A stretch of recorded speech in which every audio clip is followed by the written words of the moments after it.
नमस्कार मेरे प्यारे साथियों। मैं डीपी आज एक नए वीडियो के साथ आप लोगों के सामने हूं। आप लोगों ने देखा कि नया साल जापान के लिए बेहद खतरनाक रहा। 1 जनवरी 2024 दिन में 5 बजे सुबह से ही भूकंप के झटके स्टार्ट होते हैं और एक 155 अर्थक्वेक स्ट्रोक्स हिट करते हैं। सब कुछ तहस नहस हो जाता है। कहाँ पर? सेंट्रल जापान में नोटो पेनिनसुला, इशिकावा। अब बेचारे किसी तरह से वहाँ पर सहायता पहुँचाई ही जा रही थी जापानियों के द्वारा कि 2 जनवरी 2024 टोक्यो हवाई अड्डे पर एक विमान खड़ा होता है। कोस्ट गार्ड का है, जापानीज कोस्ट गार्ड का विमान है। रसद सामग्री लेकर के उड़ान भरने वाला होता है। ये शेड्यूल्ड होता नहीं है, शेड्यूल से बाहर का विमान है। लेकिन इसी समय एक 379 यात्रियों से भरी हुई, इसमें 12 क्रू मेंबर्स भी हैं, हैनेडा एयरपोर्ट टोक्यो का एयरबस A350 उतर रहा था। वो इस कोस्ट गार्ड के विमान से टकराया। कोस्ट गार्ड के विमान में 5 क्रू मेंबर बैठे हुए थे। 6 में से 5 ऑन बोर्ड मर जाते हैं, एक क्रिटिकली इंजर्ड।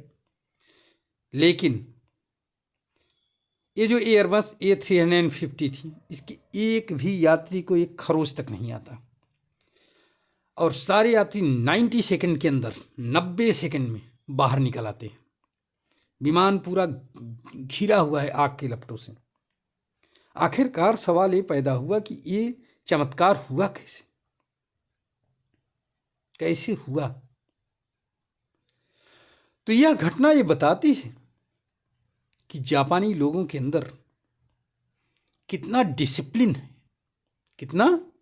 अगर हम लोग होते, भारतीय होते, तो मैं शर्त लगा के कहता हूँ भाई साहब, आधे से ज़्यादा भारतीय वीडियो बनाने में जुड़ जाते, टिकटॉक बनाने लगते, पहले बाहर निकलने के लिए आपस में कुचला कुचली कर देते। लेकिन जापानियों ने ऐसा नहीं किया, सब शांतिपूर्वक बैठे रहे। क्रू मेंबर ने जो सेफ्टी के उपाय बताए उसको फॉलो किया। फिर इमरजेंसी गेट खुला, एक एक करके सारे यात्री स्लाइड टेक्निक से लेट करके बाहर निकल आए सुरक्षित।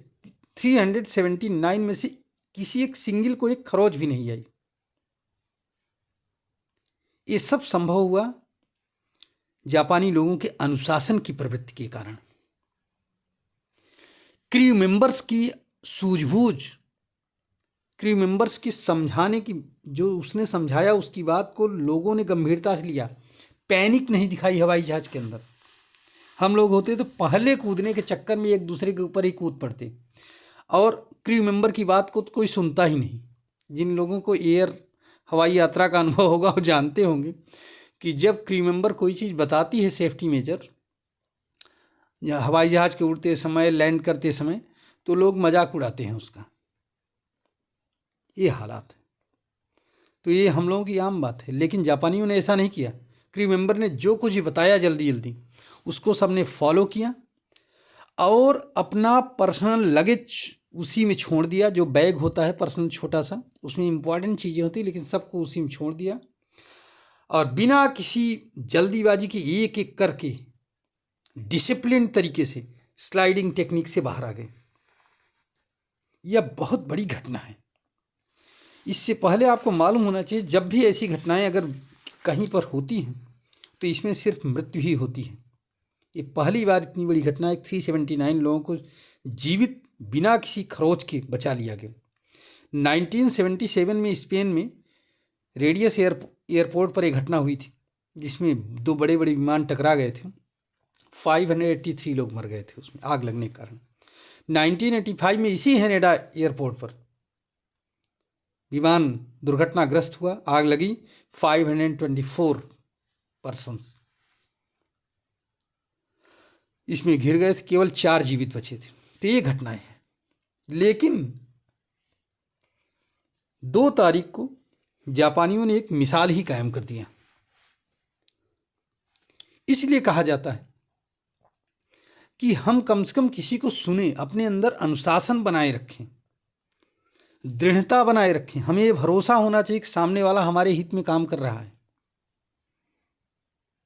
या हम किसी भी संकट से उबर जाएंगे। कोई पैनिक नहीं होना चाहिए, तब तो बात बनती है। यहाँ तो एयर सेफ्टी जो है ब्रिटेन वगैरह की हैं, या विश्व की बड़ी बड़ी एयर सेफ्टी और एविएशन एजेंसीज हैं, वो इस पर जो है रिसर्च कर रहे हैं कि आखिरकार क्रू मेंबर्स को ट्रेनिंग कैसी दी गई थी। तो ये बात सही है, क्रू मेंबर्स को ट्रेनिंग तो दी गई थी। हमारे यहाँ तो ट्रेनिंग को ही बहुत हल्के में ले लिया जाता है। ट्रेनिंग दी गई थी, ट्रेनिंग के अकॉर्डिंग उन्होंने काम किया, लेकिन उससे ज़्यादा इम्पॉर्टेंट था लोगों का उनको फॉलो करना, सुनना पेशेंसली,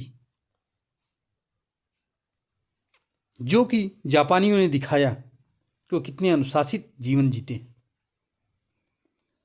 साथियों, ये घटना मैंने इसलिए ये कहानी बताई कि अगर हम लोग भी जीवन में अनुशासन सीख जाएं तो बस आधी ज़्यादा समस्या का समाधान हो जाएगा। इसी उम्मीद के साथ नमस्कार, जय हिंद, जय भारत, वंदे मातरम। आज का मैं ये वीडियो यहीं पर समाप्त करता हूँ। धन्यवाद।